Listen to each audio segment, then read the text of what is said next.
ஏற்ற காலத்தில் ஏற்ற விதமாய் அவர் செய்யும்படி அவருடைய பலத்தை கைகொண்டு அடங்கி இருக்கிறார். அப்படி அடங்கியிருந்த காரணத்தினால்தான் இன்னைக்கு மிகப்பெரிய ஒரு மாற்றம் தமிழ்நாட்டில் இன்னைக்கு பிறந்திருக்கிறது. அவருடைய குடும்பத்தார் தொடர்ந்து மற்றவர்கள் காட்டியவர்களை பார்த்து நான் உடனே அவருடைய நான் மனதார பாராட்டுகிறேன். இன்னைக்கு தமிழ்நாட்டில் ஒரு புதிய ஆட்சி வந்திருக்கிறது. பல பேருக்கு இது வருமா வரலா என்று நம்பிக்கை இல்லாத நேரமெல்லாம் உண்டு. ஆனால் மக்கள் ஒரு உறுதியான ஒரு முடிவை எடுத்தால் யாராலும் வந்து செய்ய முடியாது என்பதை இந்த தமிழ்நாடு அரசியல் பார்க்கிறது. நம்முடைய முதலமைச்சர்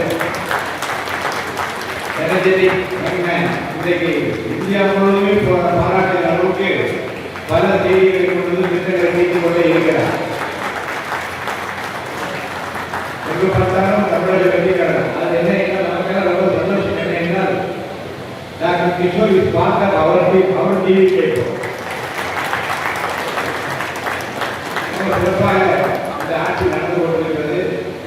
நான் சபாநாயகர் நம்முடைய உன்னிப்பாக பார்க்கிறேன் இந்த ஆட்சியில் என்னென்ன நடக்கிறது என்று. பத்திரிகை நிறைய செய்திகள் ஊடகங்கள் நிறைய போடுகிறார்கள். லஞ்ச லாபம் இல்லாத ஊழல் இல்லாத மக்களை அச்சுறுத்தாத ஒரு அமைதியான தமிழ்நாட்டை விரும்புகிற முதலமைச்சர் இருக்கின்ற வகையில் ஒரு நல்லாட்சி நடந்து கொண்டிருப்பது நான் நன்றாக என்னாலே பார்க்க முடிகிறது. இப்போது நம்முடைய தலைவர் கிஷோர் அவர்களுக்கு பிறந்தார். அவருக்கு என்னுடைய நல்வாழ்த்துக்களை பாராட்டுகளை நான் தெரிவித்துக் கொள்கிறேன். எல்லாம் அந்த இறைவன் நீடி ஆயிரம் குழந்தையும் கருத்தையும் அவர் எண்ணுகிற எல்லா நல்ல எண்ணங்களையும் நிறைவேற்றுவார் என்று நான் நம்புகிறேன். அவருக்காக நான் பிரார்த்தனை செய்கிறேன். All things come from God. நம்ம தான் பெரிய அறிவாளி, நம்ம பெரிய திறமைசாலி, நமக்கு தான் எல்லாம் தெரியும் என்றால் ஒன்றும் தெரியாது. ஒரு திறமையும் கிடையாது, ஒரு அறிவும் கிடையாது. எல்லா அறிவும் திறமை ஆற்றலும் இறைவனிடம் இருந்தால் வருகிறது. அதுதான் அவரை நம்புகிறவர்களுக்கு சகலமும் நன்மைக்கு ஏதுவாகத்தான் நடக்கும் என்று பைபிள் சொல்வது. நம்ப வேண்டும், விசுவாசிக்க வேண்டும். அப்படி விசுவாசித்தால் எல்லாம் நன்மையாக தான் நடக்கும். கடவுளுக்கு முன்னாடி போய் அங்கலாய்க்கக்கூடாது.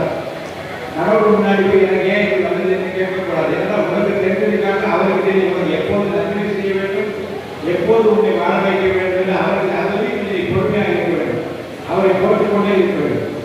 ஏற்ற காலத்தில் ஏற்ற விதமாய் அவர் செய்யும்படி அவருடைய பலத்தை கைகொண்டு அடங்கி இருக்கிறார். அப்படி அடங்கியிருந்த காரணத்தினால்தான் இன்னைக்கு மிகப்பெரிய ஒரு மாற்றம் தமிழ்நாட்டில் இன்னைக்கு பிறந்திருக்கிறது. நம்முடைய டாக்டர் கிஷோர் அவர்கள் இன்னும் நீண்ட நெடிய காலம் தன்னுடைய பணிகளை தொடர வேண்டும்.